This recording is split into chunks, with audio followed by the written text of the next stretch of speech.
سورت آل عمران. آل عمران ایک خاندان کا نام ہے. مریم علیہ السلام کے والد کا نام آتا ہے. کچھ روایات میں آتا ہے کہ موسیٰ علیہ السلام کے والد کا نام بھی عمران تھا. اب اس سورت کے اندر جیسے پیچھے سورہ بقرہ میں بنی اسرائیلیوں کا کثرت سے ذکر آیا، اس سورت میں آپ کو نصارہ کا ذکر ملے گا. سورہ بقرہ میں شریعت کا بلو پرنٹ آیا ہے، اس سورت میں آپ کو دعائیں کثرت سے ملیں گی. اللہ تعالیٰ نے یہاں پر بات کا آغاز جو ہے وہ اپنے ناموں کے ساتھ کیا، اور اسی سورت کے اندر آپ کو اس سورت کے آخر میں احد پر تبصرہ بھی ملے گا. بسم اللہ الرحمن الرحیم. الف لام میم الف لام میم اللہ لا الہ الا هو الحی القیوم. اللہ وہ زندہ جاوید ہستی جو نظام کائنات کو سنبھالے ہوئے ہے، حقیقت میں اس کے سوا کوئی خدا نہیں ہے. یہ سورہ بقرہ اور سورہ آل عمران کے لیے حدیث میں آتا ہے کہ قیامت کے دن بقرہ اور آل عمران اپنے پڑھنے والوں کے اوپر سایہ کریں گی اور حجت کریں گی، یعنی ان کو VIP پروٹوکول دیں گی. وہ قیامت کا دن جس دن کوئی سایہ نہ ہوگا، اس دن یہ دو صورتیں جس نے ان کو پڑھا اور ان پر عمل کیا اس کے لیے سائے کا باعث بنیں گی، VIP پروٹوکول دیں گی. اور کتنا آنر ہوگا کہ قیامت کے دن کسی کو VIP پروٹوکول ملے. آج ہمارے سامنے برا تو ہمیں بہت لگتا ہے، لیکن ایک سناٹے سے بھرتی ہوئی 4-6 گاڑیاں گزرتی ہیں اور ایک VVIP پروٹوکول کے ساتھ گاڑیاں جاتی ہیں، برا بھی لگ رہا ہوتا ہے. لیکن امیجن کریں آپ اس گاڑی میں بیٹھی ہوں، دل میں خیال تو آتا ہوگا اس سے اچھا تو اس گاڑی میں بیٹھی ہوتی، سگنل فری تو ہو جاتی کم سے کم میرے لیے سڑکیں، ہے نا. تو VIP پروٹوکول سب کو اچھا لگتا ہے، کس کو برا لگتا ہے؟ تو اللہ تعالیٰ جس کو قیامت کے دن VIP پروٹوکول دے دے، اس کی تو کیا کہنے، اس کی تو کیا شان. تو آل عمران اور بقرہ کثرت سے پڑھا کیجئے اور اس میں جو احکامات آئے ہیں ان پر عمل کرنے کی کوشش کیجئے. اے نبی صلی اللہ علیہ وسلم، اس نے تم پر یہ کتاب نازل کی جو حق لے کر آئی ہے اور ان کتابوں کی تصدیق کر رہی ہے جو پہلے سے آئی ہوئی تھیں. اس سے پہلے وہ انسانوں کی ہدایت کے لیے تورات اور انجیل نازل کر چکا ہے، اور اس نے وہ کسوٹی اتاری ہے جو حق اور باطل کا فرق دکھانے والی ہے. اب جو لوگ اللہ کے فرامین کو قبول کرنے سے انکار کریں ان کو یقیناً سخت سزا ملے گی. اللہ بے پناہ طاقت کا مالک ہے اور برائی کا بدلہ دینے والا ہے. اللہ تعالیٰ نے یہاں کتاب کا ذکر کر دیا. اللہ نے جو کتاب نازل کی ہے، دعا کریں اللہ میں قرآن سے ہدایت لینے والی بن جاؤں. اللہ مجھے آخرت میں یہ قرآن فائدہ دے. اللہ یہ قرآن میرے لیے آخرت میں سفارشی بن کر آئے. حدیث میں آتا ہے القرآن حجت لک و علیک. یہ قرآن تمہارے یا تو حق میں گواہی دے گا یا تمہارے اگینسٹ گواہی دے گا. تو آپ اور میں اپنی اپنی زندگیوں میں دیکھ لیں کہ آپ نے اور میں نے قرآن کو کیا مقام دیا ہوا ہے. کیا میں قرآن کو ایسا مقام دے رہی ہوں کہ یہ میرے حق میں بولے گا، یا میں نے اس قرآن کو اتنا نیگلیکٹ کیا ہوا ہے کہ یہ میرے خلاف گواہی دے گا. زمین اور آسمان کی کوئی چیز اللہ سے پوشیدہ نہیں. وہی تو ہے جو تمہاری ماؤں کے پیٹ میں تمہاری صورتیں جیسی چاہتا ہے بناتا ہے. اپنی صورتوں میں عیب نکالنا چھوڑ دیں. میری آنکھیں چھوٹی، میری ناک موٹی، میرے ہونٹ پتلے، میرا رنگ ایسا، میرے بال کرلی. آج کل تو سب بچیوں کو اپنے بال سیدھے کرنے ہیں، سب کو اپنی آنکھیں بڑی بڑی کرنی ہے، سب کو اپنا کمپلیکشن جو ہے وہ فیئر کرنا ہے. اور اللہ تعالیٰ محفوظ رکھے جس فتنے کے دور میں آپ اور میں رہتے ہیں، وہاں پر ان خواہشات کو پورا کرنے کے لیے آپ کی اور میرے لیے پروڈکٹس ہاتھوں کے سامنے موجود ہیں. آپ گورا ہونا چاہتی ہیں، آپ 4-6 انجیکشن لگوا لیں، آپ گورا ہو جائیں گی. کیا یہ اللہ کی تخلیق میں تبدیلی نہیں ہے؟ اللہ نے آپ کو اور مجھے بنایا ہے. اللہ تعالیٰ نے کہا هو الذی یصورکم فی الارحام کیف یشاء. آپ کے سامنے مائیکل اینجلو کی پینٹنگ آ جائے اور آپ کہیں اس میں یہ خرابی ہے، میں تو ابھی آئل پینٹ پکڑ کے اس کے اندر یہاں سے یہ پینٹنگ میں چینج کروں گی. آپ کبھی کریں گے؟ آپ کہیں گے اتنی مہنگی پینٹنگ ہے میں خراب تھوڑی کروں گی. جیسی بھی ہے، چاہے سیدھی لگی ہے تو الٹی لگتی ہے، الٹی لگاؤ تو سیدھی لگتی ہے، سمجھ ہی نہیں آ رہی، لیکن پھر بھی آپ اس کو چھیڑتے نہیں ہیں، آپ اس کو چھوتے نہیں ہیں. لیکن انسان اتنا ظالم ہے کہ اللہ رب العزت کی تخلیق کے اندر کمی سمجھتا ہے، اس میں کوتاہی سمجھتا ہے اور اس میں سے عیب نکالتا ہے. بیٹیاں کیا کہتی ہیں؟ میری آنکھیں آپ پر چلی گئیں. پھر اماں کہتی ہیں کوئی میرے پر نہیں گئی، اپنی پھپھی پر گئی ہیں، اس کی آنکھیں چھوٹی چھوٹی ہیں، مجھ پر تو کوئی نہیں گئی. بیٹیاں کیا کہتی ہیں؟ اماں میرا قد چھوٹا رہ گیا، آپ کا قد چھوٹا نا اس لیے میرا قد بھی چھوٹا رہ گیا. یہ انداز نہیں ہے، ماؤں سے ایسے بات کرنے کا انداز نہیں ہے. کس نے بنایا آپ کو؟ ہم میں سے ایک ایک کو کس نے بنایا؟ آج ہم کہہ دیتے ہیں جینز، وہ جینز تو ایک فیکٹر اپنی جگہ ہے، ان جینز کو اپنی جگہ پر فٹ کرنے والی ہستی تو اوپر بیٹھی ہے. اس اللہ کی تخلیق میں ہم اور آپ جو ہیں وہ کیڑے نکالیں گے. کہ اللہ نے ہماری ناک اچھی نہیں بنائی اور ہمارے بال اچھے نہیں بنائے اور ہماری آنکھیں اچھی نہیں بنائی. اللہ کی تخلیق ہے، اس کی تعریف کریں. آپ اللہ کا ماسٹر پیس ہیں. آئینے کے سامنے کھڑی ہوں اور کہیں الحمدللہ. آج سب کیجیے گا، آئینے کے سامنے جا کے کھڑی ہوئیے گا اور کہیے گا الحمدللہ، تاکہ آپ کو پتہ چلے اور سوچیے گا کہ اللہ نے مجھے بنایا ہے، تاکہ آپ کو اور مجھے کانٹینٹ رہنا آئے. اس زبردست حکمت والے کے سوا کوئی خدا نہیں ہے. اے نبی صلی اللہ علیہ وسلم، وہی اللہ ہے جس نے یہ کتاب تم پر نازل کی ہے. اس کتاب میں 2 طرح کی آیات ہیں، ایک محکمات جو کتاب کی اصل بنیاد ہے یعنی جس میں شریعت ہے، اور دوسری متشابہات. متشابہات کون سی ہیں؟ جیسے اللہ کا ہاتھ آتا ہے، ید اللہ، اللہ کا عرش آتا ہے، ابھی آیت الکرسی میں اللہ کی کرسی آیا. یہ سب متشابہات ہیں. اللہ تعالیٰ نے کہا متشابہات میں پڑھنے کی ضرورت نہیں ہے، محکمات پر غور کرو. اور ایک چیز اور بھی ذہن میں رکھیں، جو آیات ہو سکتا ہے رسول اللہ صلی اللہ علیہ وسلم کے وقت میں متشابہات تھیں، سائنس کی ترقی کی وجہ سے آج وہ محکمات میں شامل ہو رہی ہیں، یعنی کھل کر واضح ہو رہی ہیں. تو عین ممکن ہے کہ ابھی بھی جو متشابہات ہیں وہ انسان کے علم کی ایکسفولیشن کی وجہ سے اور کھل کر سامنے آ جائیں. یہ اللہ کے اوپر معاملہ چھوڑ دیں، ہمارا کام ہے محکمات کے اوپر عمل کرنا. جن لوگوں کے دلوں میں ٹیڑھ ہے وہ فتنے کی تلاش میں ہمیشہ متشابہات ہی کے پیچھے پڑے رہتے ہیں اور ان کو معنی پہنانے کی کوشش کیا کرتے ہیں، حالانکہ ان کا حقیقی مفہوم اللہ کے سوا کوئی نہیں جانتا.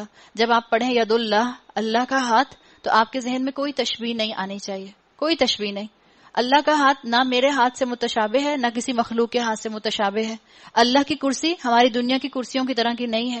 اللہ کا تخت، اللہ کا عرش ہمارے دنیا کے تھرونز کی طرح نہیں ہے.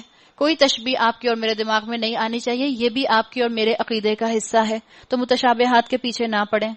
باخلاف اس کے جو لوگ علم میں پختہ کار ہیں یعنی راسخون فی العلم ہیں، وہ کہتے ہیں کہ ہمارا ان پر ایمان ہے. کل من عند ربنا، یہ سب ہمارے رب ہی کی طرف سے ہے. اور سچ یہ ہے کہ کسی چیز سے صحیح سبق صرف دانشمند لوگ ہی حاصل کرتے ہیں. وہ اللہ سے دعا کرتے ہیں. کیا دعا کرتے ہیں؟ ربنا، اے ہمارے رب، لا تزغ قلوبنا بعد اذ ہدیتنا وہب لنا من لدنک رحمہ انک انت الوہاب. اے ہمارے پروردگار، جب تو ہمیں سیدھے راستے پر لگا چکا ہے، اللہ سے دعا کریں اللہ آپ نے ہمیں قرآن کے سامنے لا کر بٹھا دیا ہے، اب باقی 11 مہینے ہمیں اس قرآن سے غافل نہ کر دیجیے گا. تو پھر کہیں ہمارے دلوں کو کجی میں مبتلا نہ کر دیجیے، ہمیں اپنے خزانہ فیض سے رحمت عطا کیجیے، تو فیاض حقیقی ہے. اللہ سے دعا کریں یا مقلب القلوب ثبت قلبی علی دینک. اللہ ہمارے دلوں کو، جو آپ پلٹنے الٹنے والے ہیں، ہمارے دل کو اپنی اطاعت پر، اپنے دین پر جما دیں، ثابت قدم کر دیں. پروردگار تو یقیناً سب لوگوں کو ایک روز جمع کرنے والا ہے جس کے آنے میں کوئی شک نہیں. تو ہرگز اپنے وعدے سے ٹلنے والا نہیں. سب سے بڑا عقل مند وہ جو اپنی عقل کی حدود کو جان لے، جو اللہ کے سامنے عاجزی قبول کر لے. جن لوگوں نے کفر کا رویہ اختیار کیا ہے انہیں اللہ کے مقابلے میں نہ ان کا مال کچھ کام دے گا، نہ اولاد، اور وہ دوزخ کا ایندھن بن کر رہیں گے. انسان میں بہت سے ایلیمنٹس ہیں، جہنم کو ایک نہ ختم ہونے والا فیول مل جائے گا انسانوں کی شکل میں. جب اللہ تعالیٰ نے کہا کہ دوزخ کا ایندھن بن کر رہیں گے، اگر آپ انسان کی کیمسٹری پڑھیں تو انسان کے کئی ایسے ایلیمنٹس ہیں جو ختم نہیں ہو سکتے. تو اللہ تعالیٰ نے جہنم کا فیول بنانے کی بات کی. اللہ ہمیں سب کو جہنم سے محفوظ رکھے. ان کا انجام ویسا ہی ہوگا جیسے فرعون کے ساتھیوں اور ان سے پہلے کے نافرمانوں کا ہو چکا کہ انہوں نے آیات الہی کو جھٹلایا. نتیجہ یہ ہوا کہ اللہ نے ان کے گناہوں پر انہیں پکڑ لیا، اور حق یہ ہے کہ اللہ سخت سزا دینے والا ہے. بس اے نبی صلی اللہ علیہ وسلم، جن لوگوں نے تمہاری دعوت کو قبول کرنے سے انکار کر دیا ان سے کہہ دو قریب ہے وہ وقت جب تم مغلوب ہو جاؤ گے اور جہنم کی طرف ہانکے جاؤ گے، اور جہنم بڑا ہی برا ٹھکانہ ہے. اب آگے بدر کی طرف اشارہ کیا جا رہا ہے. تمہارے لیے ان 2 گروہوں میں ایک نشان عبرت تھا جو بدر میں ایک دوسرے سے نبرد آزما ہوئے. ایک گروہ اللہ کی راہ میں لڑ رہا تھا، دوسرا گروہ کافر تھا. دیکھنے والے بچشم سر دیکھ رہے تھے کہ کافر گروہ مومن گروہ سے 2 چند ہے، مگر نتیجے نے ثابت کر دیا اللہ اپنی فتح و نصرت سے جس کو چاہتا ہے مدد دیتا ہے. دیدہ اور بینا رکھنے والوں کے لیے اس میں بڑا سبق پوشیدہ ہے. آج بھی مسلمان بدر جیسے مسلمان اگر بن جائیں تو اللہ کی مدد ضرور آئے گی، اگر ہمارے اندر وہ ایمان آ جائے. یہ جو ایمان مسلمانوں کے اندر تھا، چاہے وہ بدر ہو، چاہے وہ خلفائے راشدین کے دور کی فتوحات ہوں، ہم دیکھتے ہیں کہ معاملات کا نتیجہ فوراً سامنے آیا کرتا تھا. فوراً ایک مارکہ قادسیہ کا ذکر آتا ہے مارکہ قادسیہ حضرت عمر رضی اللہ عنہ کے دور میں ہوا، اور اس میں جو لشکر جا رہا تھا اس لشکر کے جو لیڈر تھے وہ سعد بن ابی وقاص تھے. سعد بن ابی وقاص جو کہ عشرہ مبشرہ میں سے بھی آتے ہیں. اس ٹائم پر ان کی عمر ذرا بڑی تھی اور یہ تھوڑا بیمار بھی تھے، لیکن حضرت عمر نے ان کی لیڈرشپ میں وہ مارکہ، وہ مجاہدین کا گروپ بھیجنے کی اس لیے خواہش ظاہر کی کہ اللہ کے رسول صلی اللہ علیہ وسلم کے زیر تربیت رہ چکے تھے اور عشرہ مبشرہ میں سے تھے اور عبادات کا بہت خیال رکھنے والے تھے. روایات میں آتا ہے کہ جب انہوں نے لشکر کو ترتیب دیا جنگ شروع ہونے سے پہلے، قتال شروع ہونے سے پہلے، تو انہوں نے جب اپنے لشکر کو ترتیب دیا تو انہوں نے سب سے پہلے اس میں جو حفاظ تھے ان سے کہا کہ آپ سورہ انفال کی آیات تلاوت کیجیے. سورہ انفال کی آیات تلاوت کی گئی جہاں پر آتا ہے حرد المؤمنین علی القتال، مومنین کو قتال کی طرف آمادہ کیجیے. ان کو ترغیب دلائی گئی، ان کے ایموشنز کو بڑھایا گیا، ان کے جذبات کو بڑھایا گیا. حضرت سعد بن ابی وقاص نے تکبیرات پڑھنے کا کہا. آپ دیکھیں، ہم سوچیں ہم کہیں جنگ پر جا رہے ہیں تو تلواریں ہاتھ میں ہوں گی، آستینیں چڑھی ہوئی ہوں گی، آنکھوں میں خون اترا ہوا ہوگا اور خوب غصے میں بھننا رہے ہوں گے. ہمارے ذہن میں تو یہ تصور آتا ہے، لیکن کیسے تھے مسلمان؟ کس طرح کے تھے ان کے مارکے؟ کیوں ان کو فتوحات مل جایا کرتی تھیں؟ اور ظہر کا وقت روایات میں آتا ہے کہ ابھی تکبیرات مسلمان پڑھ رہے تھے کہ ظہر کا وقت ہو گیا، صفیں بنائی گئیں. حضرت سعد بن ابی وقاص نے جیسے کہ حالت جنگ کے اندر نماز پڑھی جاتی ہے باجماعت، آپ نے باجماعت نماز ادا کروائی. یہ ہے مسلمان کہ جو اپنے قرآن کی تلاوت کو بھی نہیں چھوڑ رہے. ایسے مسلمانوں کو اگر آج بھی اللہ تعالیٰ کی طرف سے مدد مل جاتی ہے تو یقیناً یہ سچ ہے. اگر آج ایسے مسلمان آ جائیں تو ان کو اللہ کی مدد ضرور ملے گی، جو جنگ کے میدان میں بھی اپنی تربیت کو نہ بھولیں. آپ دیکھیں مکہ میں مسلمانوں کے ہاتھوں میں تلواریں نہیں پکڑائی گئیں. کیوں؟ جذبات ان کے بہت بھڑکے ہوئے تھے، غصہ ان میں شدید ہوتا تھا، اس لیے کہ ان پر ظلم بہت ہو رہا تھا. چانسز یہ تھے، تربیت ان کی ابھی نہیں ہوئی تھی، چانسز یہ تھے کہ وہ ایک دوسرے کے اوپر ہی تلواریں غصے میں چلانا شروع کر دیں گے. آج ہم مسلمانوں کا یہی حال ہے. ہم بٹے ہوئے ہیں فرقوں کے اندر، ہمارے اندر فرقہ بندی ہے، ہم شارٹ ٹیمپرڈ ہیں، ہم بے صبرے ہیں، علم سے بہرہ بر نہیں ہیں، علم سے خالی ہیں، حکمت ہمارے اندر نہیں ہے، اس لیے ہم ایک دوسرے کے اوپر ہی اپنے الفاظ کی تلواریں چلاتے رہتے ہیں. اس پر کفر کا فتویٰ، اس پر منافق کا فتویٰ، اس پر جو ہے مشرک ہونے کا فتویٰ. یہ ہم مسلمانوں کا کام ہے. ہمیں تربیت کی ضرورت ہے، تربیت کی. 13 سال مکہ میں مسلمانوں کی تربیت کی گئی، اور آج ان مسلمانوں کی اگر کوئی تربیت چیز کر سکتی ہے تو وہ ایک ہے یہ قرآن، دوسری ہے وہ میتھڈالوجی جو اللہ کے رسول صلی اللہ علیہ وسلم کی تھی، جو ہم نے کل بات کی تھی کہ جو اللہ کے رسول کے لیے آتا ہے یتلو علیہم آیاتہ ویزکیہم ویعلمہم الکتاب والحکمہ. اس میتھڈالوجی کے ساتھ جب کام کیا جائے گا تو مسلمان تربیت یافتہ ہو کر نکلیں گے. مگر نتیجے نے ثابت کر دیا کہ اللہ اپنی فتح نصرت سے جس کو چاہتا ہے مدد دیتا ہے. دیدہ و بینا رکھنے والوں کے لیے اس میں بڑا سبق پوشیدہ ہے. زُيِّنَ لِلنَّاسِ حُبُّ الشَّهَوَاتِ مِنَ النِّسَاءِ وَالْبَنِينَ وَالْقَنَاطِيرِ الْمُقَنطَرَةِ مِنَ الذَّهَبِ وَالْفِضَّةِ وَالْخَيْلِ الْمُسَوَّمَةِ وَالْأَنْعَامِ وَالْحَرْثِ. لوگوں کے لیے مرغوبات نفس، عورتیں، اولاد، سونے چاندی کے ڈھیر، چیدہ گھوڑے، مویشی اور زرعی زمینیں بڑی خوش آئند بنا دی گئی ہیں، مگر یہ سب دنیا کے چند روزہ زندگی کے سامان ہے. حقیقت میں جو بہتر ٹھکانہ ہے وہ تو اللہ کے پاس ہے. یہ سب محبتیں اللہ نے ڈالی ہیں ہمارے اندر، اور یہ سب محبتیں ہمارا امتحان ہے. ان کو چھوڑنے کو اسلام نہیں کہتا. اسلام کہتا ہے ان کو اللہ کی محبت کے تابع کر لو، ان کو بیلنس کر لو. یہ محبتیں دنیا کی رونق کا باعث ہیں، ان کے ذریعے آپ کو اور مجھے جنت کمانی ہے. کہو میں تمہیں بتاؤں کہ ان سے زیادہ اچھی چیز کیا ہے؟ جو لوگ تقویٰ کی روش اختیار کریں ان کے لیے ان کے رب کے پاس باغ ہیں جن کے نیچے نہریں بہتی ہوں گی، وہاں انہیں ہمیشگی کی زندگی حاصل ہوگی. پاکیزہ بیویاں ان کی رفیق ہوں گی اور اللہ کی رضا سے وہ سرفراز ہوں گے. وَرِضْوَانٌ مِّنَ اللَّهِ. اللہ اپنے بندوں کے رویے پر گہری نظر رکھتا ہے. یہ وہ لوگ ہیں جو کہتے ہیں مالک ہم ایمان لائے. الذین یقولون ربنا اننا آمنا فاغفر لنا ذنوبنا وقنا عذاب النار. مالک ہم ایمان لائے، ہماری خطاؤں سے درگزر فرما اور ہمیں آتش دوزخ سے بچا لے. یہ لوگ صبر کرنے والے ہیں، راست باز ہیں، فرما بردار اور فیاض ہیں، اور رات کی آخری گھڑیوں میں اللہ سے مغفرت کی دعائیں مانگتے ہیں. والمستغفرین بالاسحار. اسکالرز کے مطابق والمستغفرین بالاسحار تہجد کے وقت دعائیں کرنے والوں کا ذکر ہے. اللہ کے رسول صلی اللہ علیہ وسلم کی زندگی میں قیام اللیل جو تھا وہی قیام اللیل جو سال کے 11 مہینے میں ہوتا تھا، وہ رمضان کے مہینے میں اسی قیام اللیل کو تراویح کا نام دے دیا گیا۔ اللہ کے رسول صلی اللہ علیہ وسلم نے ساری زندگی تہجد پڑھی ہے۔ صحابہ تہجد پڑھا کرتے تھے، سلف صالحین تہجد پڑھا کرتے تھے۔ تہجد کی نماز کی فرض نمازوں کے بعد بہت فضیلت آئی ہے۔ فرض نمازوں کے بعد سب سے افضل نماز اگر کسی کو قرار دیا گیا ہے تو وہ تہجد کی نماز ہے۔ آپ ضرور تہجد کی نماز کا اہتمام کریں۔ اللہ تعالیٰ اگر رمضان میں آپ کو موقع دے رہا ہے تو اللہ سے دعا کریں کہ اللہ تعالیٰ رمضان کے بعد بھی آپ کو تہجد کا عادی بنائے رکھے۔ اللہ ہر رات 7ویں آسمان سے پہلے آسمان پر آتے ہیں اور اللہ تعالیٰ آواز لگاتے ہیں، حل من سائل، ہے کوئی آواز لگانے والا، سوال کرنے والا، فمن غفرہ، کہ جس کو بخش دیا جائے، ہے کوئی استغفار کرنے والا جس کو بخش دیا جائے، ہے کوئی مانگنے والا جس کو دے دیا جائے۔ ہر رات اللہ تعالیٰ پہلے آسمان پر آتے ہیں اور یہ رات کے تیسرے پہر کا وقت ہوتا ہے، تو کوشش کر کے اگر آپ اٹھ سکتی ہیں 3 بجے 4 بجے کے قریب تو آپ اٹھ کر 2 رکعت 4 رکعت 6 رکعت جتنی آسانی سے پڑھ سکتی ہیں آپ ضرور اپنے آپ کو تہجد کا عادی بنائیے۔ آج کل تو آسانی ہے، سحری سے پہلے اٹھ کر آپ 15 منٹ پہلے اگر آپ 2-4 رکعت پڑھ لیں اور دعا مانگیں تو انشاءاللہ امید ہے کہ اللہ اس وقت آپ کی دعا قبول فرمائیں گے۔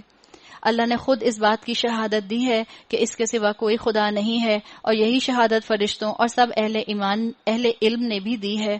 وہ انصاف پر قائم ہے، اس زبردست حکیم کے سوا فی الواقع کوئی اللہ نہیں ہے۔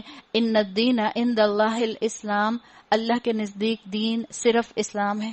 یہ مائنڈ سیٹ بتا دیا کہ اب تمہیں با عمل مسلمان بننا ہے۔ بھول جاؤ، یہ مت کہا کرو کہ اچھا یہودی بھی تو اتنا اچھا کام کرتے ہیں تو کیا وہ بھی جنت میں جائیں گے، عیسائی بھی تو اتنی فلنتھراپسٹ ایکٹیویٹیز کرتے ہیں تو کیا وہ بھی جنت میں جائیں گے۔ یہ آیت پڑھ لیں، ان الدین عند اللہ الاسلام۔ اب فائنل اتھارٹی رسول اللہ صلی اللہ علیہ وسلم کی شریعت کو حاصل ہے۔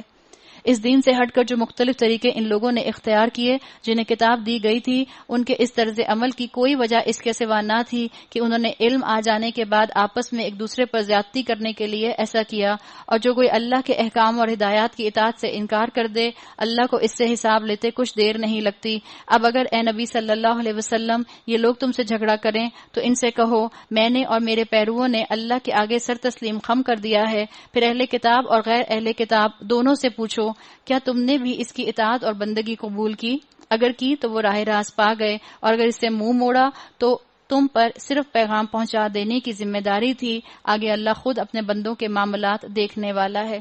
سمپل بٹ ان کمپرومائزنگ دعوت ہے اسلام کی۔ اللہ تعالیٰ نے بتا دیا جب کائنات نے اسلام قبول کر لیا ہے تو اے انسان تم کیوں منہ موڑتے ہو، تم کیوں اس اسلام سے دور ہوتے ہو؟ کہو اسلمت لرب العالمین، جیسا ابراہیم علیہ السلام نے کہا تھا۔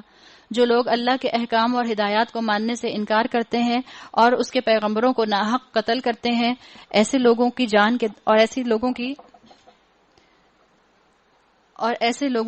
کے درپے ہو جاتے ہیں جو خلق خدا سے عدل و راستی کا حکم دینے کے لیے اٹھیں، ان کو دردناک سزا کی خوشخبری سنا دو۔ یہ وہ لوگ ہیں جن کے اعمال دنیا اور آخرت دونوں میں ضائع ہو گئے اور ان کا مددگار کوئی نہیں ہے۔ آپ صلی اللہ علیہ وسلم سے پوچھا گیا کہ اللہ سب سے سخت سزا کس کو دے گا؟ تو آپ صلی اللہ علیہ وسلم نے ایک بتایا، وہ جو انبیاء کو قتل کریں، اور دوسرا جو شخص بھلی باتیں بتاتا ہو اس کو قتل کیا جائے۔ اور آج ہمارے ہاں اسکالرز کو، علماء کو، شیوخ کو اور بڑے بڑے مفتیوں کو قتل کرنا عام سی بات ہو گئی ہے۔ اللہ تعالیٰ کے رسول نے کہا تھا اللہ سب سے سخت سزا اس کو دے گا۔ علم کی کمی، علم سے دور ہیں ہم آج۔ تم نے دیکھا نہیں جن لوگوں کو کتاب کے علم میں سے کچھ حصہ ملا ہے تو ان کا حال کیا ہے؟ انہیں جب کتاب الہی کی طرف بلایا جاتا ہے تاکہ وہ ان کے درمیان فیصلہ کرے تو ان میں سے ایک فریق اس سے پہلو بچاتا ہے اور اس فیصلے کی طرف آنے سے منہ پھیر جاتا ہے۔ ان کا یہ طرز عمل اس وجہ سے ہے کہ وہ کہتے ہیں آتش دوزخ تو ہمیں مسک نہ کرے گی، اور اگر دوزخ کی سزا ہم کو ملے گی بھی تو چند روز۔ یہ تو بالکل بنی اسرائیلیوں کا کانسیپٹ ہے۔ ان کے خود ساختہ عقیدوں نے ان کو اپنے دین کے معاملے میں بڑی غلط فہمیوں میں ڈال رکھا ہے۔ قل اللہم مالک الملک تؤتی الملک من تشاء وتنزع الملک ممن تشاء وتعز من تشاء وتذل من تشاء۔ مگر کیا بنے گی ان پر جب ہم انہیں اس روز جمع کریں گے جس کا آنا یقینی ہے۔ اس روز ہر شخص کو اس کی کمائی کا بدلہ پورا پورا دے دیا جائے گا اور کسی پر ظلم نہ ہوگا۔ انہوں نے سوچا تھا کہ اطاعت ضروری نہیں ہے، بس زبان سے مان لیں گے، لیکن اطاعت بہت ضروری ہے۔ کہو خدایا ملک کے مالک تو جسے چاہے حکومت دے اور جس سے چاہے چھین لے، جسے چاہے عزت بخشے اور جس کو چاہے ذلیل کر دے، بھلائی تیرے اختیار میں ہے، بے شک تو ہر چیز پر قادر ہے۔ رات کو دن میں پروتا ہوا لے آتا ہے اور دن کو رات میں، بے جان میں سے جاندار کو نکالتا ہے اور جاندار میں سے بے جان کو، اور جسے چاہتا ہے بے حساب رزق دیتا ہے۔ لا يتخذ المؤمنون الكافرین اولیاء، مومنین اہل ایمان کو چھوڑ کر کافروں کو اپنا رفیق اور یار و مددگار ہرگز نہ بنائے۔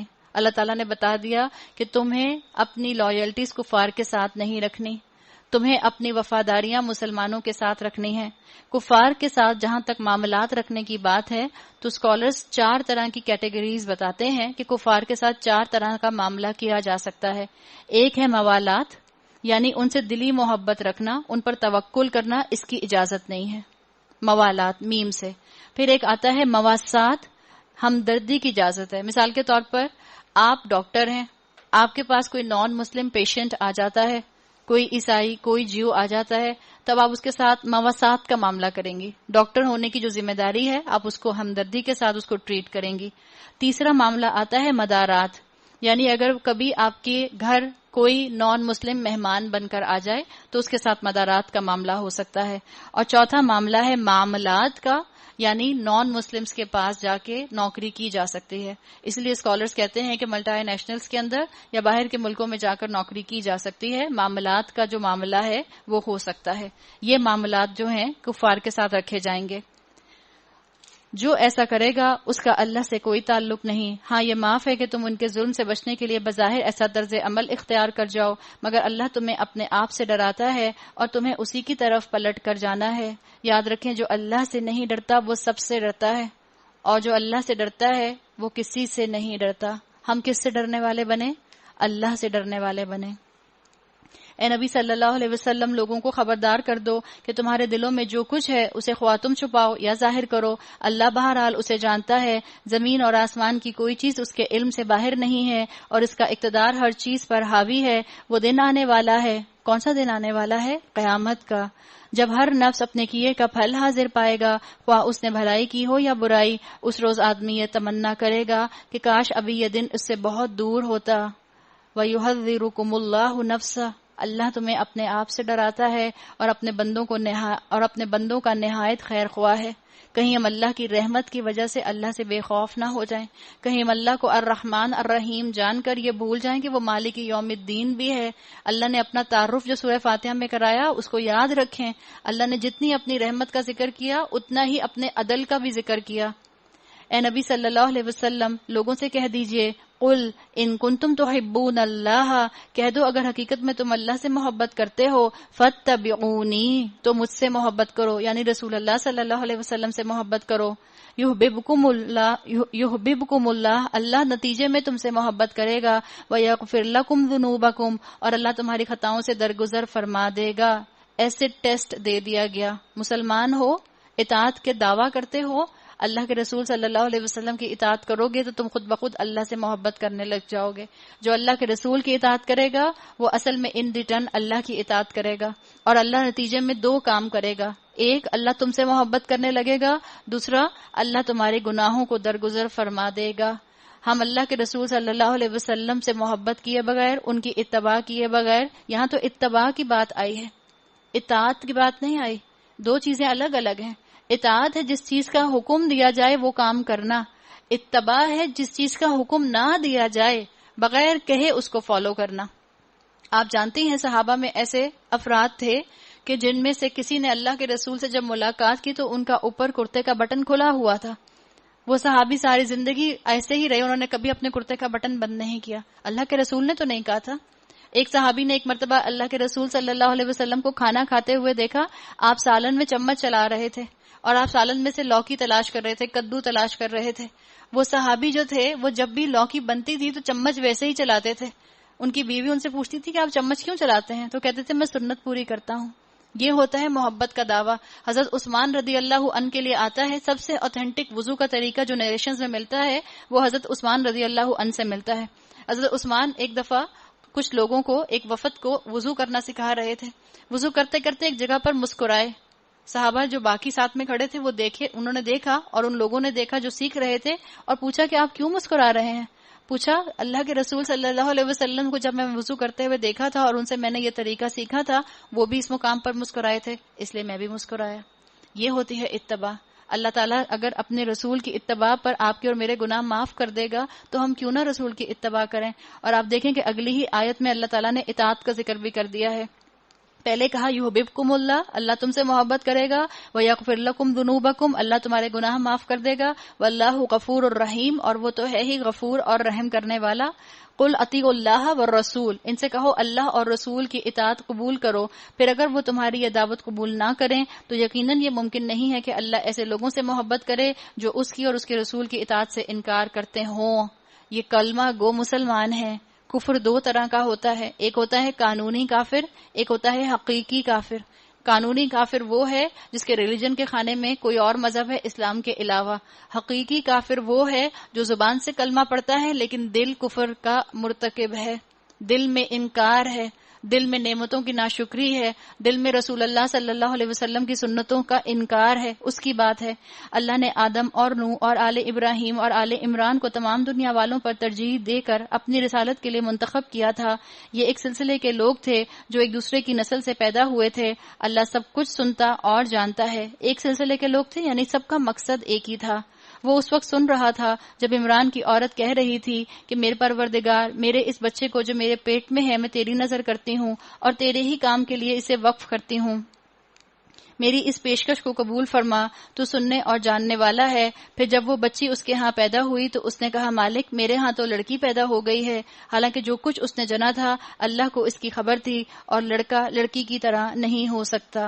اسکالرز کہتے ہیں کہ یہ اللہ کا جملہ بھی ہو سکتا ہے اور یہ جملہ جو ہے حضرت مریم کی والدہ کا بھی ہو سکتا ہے۔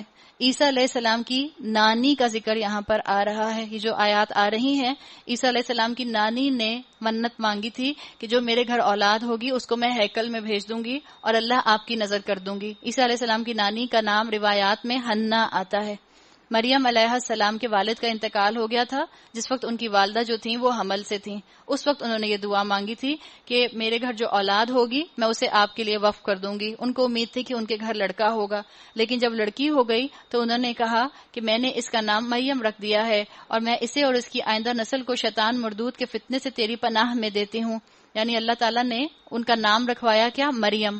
مریم ہیبرو زبان کا لفظ ہے اور اس کا مطلب ہوتا ہے عبادت گزار، خدمت گزار۔ انہوں نے اپنی بیٹی کو اللہ کے لیے دے دیا۔ آخرکار اس کے رب نے اس لڑکی کو بخوشی قبول فرما لیا، اسے بڑی اچھی لڑکی بنا کر اٹھایا اور زکریا کو اس کا سرپرست بنا دیا۔ مریم علیہ السلام کی والدہ نے اپنی بیٹی کو بیسٹ ریلیجس اسکالرز کی سپرویژن میں دے دیا تھا۔ زکریا جب کبھی ان کے پاس محراب میں جاتے تو اس کے پاس کچھ نہ کچھ کھانے پینے کا سامان پاتے۔ پوچھتے مریم یہ تیرے پاس کہاں سے آیا؟ وہ جواب دیتی اللہ کے پاس سے آیا ہے، اللہ جسے چاہتا ہے بے حساب رزق دیتا ہے۔ روایات میں آتا ہے کہ اس وقت ان کی عمر 12 سے 13 سال تھی، اور 12 سے 13 سال کی بچی جو ہے وہ یہ کہہ رہی ہے کہ اللہ جسے چاہتا ہے بے حساب رزق دیتا ہے۔ امیجن کریں ہماری آج کل کی بچیاں ایسے بولنے لگ جائیں، بولتی ہیں ایسے؟ ہماری آج کل کی بچیاں 13 سال کی بچی تو ہم مائیں ٹریٹ کر رہی ہوتی ہیں 5 سال کی بچی کی طرح۔ ہائے میری بیبی، ہائے میری بچی، ہائے میری بچی۔ بیبی کی طرح ٹریٹ کرنا الگ ہے، لیکن سینس آف میچورٹی ان کے اندر لے کر آنا یہ میرا اور آپ کا کام ہے۔ اگر وہ بڑی ہو رہی ہیں تو آپ نے اور میں نے ان کو احساس دلانا ہے کہ ان کے اندر حکمت کیسے آئے گی۔ جب 30 سال تک وہ اپنے آپ کو ینگ بچی تصور کرتی رہیں گی تو گھر چلانے کی حکمت ان کے اندر کیسے آئے گی؟ اگر گھر چلانے کی حکمت، اگر معاملات نبھانے کی حکمت، اگر اپنے کردار کو مضبوط کرنے کی حکمت سیکھنی ہے تو سب ینگ بچیوں کے لیے بہترین رول ماڈل مریم علیہ السلام ہے۔ یہ حال دیکھ کر زکریا نے اپنے رب کو پکارا، پروردگار اپنی قدرت سے مجھے نیک اولاد عطا کر، تو ہی دعاؤں کو سننے والا ہے، اس لیے کہ دعا جو ہے وہ تقدیر کو بدل سکتی ہے۔ جواب میں فرشتوں نے آواز دی جبکہ وہ محراب میں کھڑے نماز پڑھ رہے تھے۔ نماز پڑھ رہے تھے تو اللہ سے ہم کلام تھے، اللہ سے ہم کلام تھے تو اسی میں انہوں نے اللہ سے دعا کی تھی. پھر اللہ نے نماز کی حالت میں ان کو خوشخبری دی. اللہ تجھے یحییٰ کی خوشخبری دیتا ہے، وہ اللہ کی طرف سے ایک فرمان کی تصدیق کرنے والا بن کر آئے گا، اس میں سرداری اور بزرگی کی شان ہوگی، کمال درجے کا ضابط ہوگا، نبوت سے سرفراز ہوگا اور صالحین میں شمار کیا جائے گا. زکریا نے کہا پروردگار میرے ہاں لڑکا کہاں سے ہوگا، میں تو بہت بوڑھا ہو چکا ہوں، میری بیوی بانجھ ہے. جواب ملا ایسا ہی ہوگا، اللہ جو چاہتا ہے کرتا ہے. عرض کیا مالک پھر کوئی نشانی میرے لیے مقرر فرما دے. کہا نشانی یہ ہے کہ تم 3 دن تک لوگوں سے اشارے کے سوا کوئی بات چیت نہ کر سکو گے یا نہ کرو. اس دوران میں اپنے رب کو بہت یاد کرنا اور صبح شام اس کی تسبیح کرتے رہنا. اسکالرز کہتے ہیں اس سے پتہ چلتا ہے کہ جب کوئی نعمت ملنے والی ہو تو آپ کثرت سے تسبیح کریں. جب اللہ تعالیٰ مردہ زمین کو بارش برسا کر زندہ کر سکتا ہے تو اللہ تعالیٰ کسی بھی انسان کو جو بانجھ ہو اس کو اولاد دے سکتا ہے. اللہ تعالیٰ نے اس طرح اپنی قدرت کی نشانیاں حضرت زکریا علیہ السلام اور ان کی بیگم کے ذریعے دنیا والوں کے سامنے رکھ دیں. اور یہ بات یہاں پر بتا دی گئی کہ جب نعمت ملنے کا احساس ہو، جب پتہ ہو کہ نعمت ملنے والی ہے، تو انسان کثرت کے ساتھ اللہ سے توبہ استغفار کرے اور کثرت کے ساتھ اذکار پڑھے. اللہ تعالیٰ ہم سب کو خوب دعائیں کرنے والا اور اللہ مجھے اور آپ کو عمل کرنے والا مسلمان بنائے. اللہ ہمیں اپنے انبیاء کی سنتوں کو زندہ کرنے والا بنائے. اللہ ہمیں رسول اللہ صلی اللہ علیہ وسلم کے اتباع کرنے والوں میں شامل فرمائے اور اللہ ہمارے تمام پچھلے گناہ معاف فرما دے. بارک اللہ لی ولکم فی القرآن الحکیم ونفعنی وإیاکم بآیات وذکر الحکیم. سبحانک اللہم وبحمدک نشہد ان لا الہ الا انت نستغفرک ونتوب الیک. السلام علیکم ورحمۃ اللہ وبرکاتہ.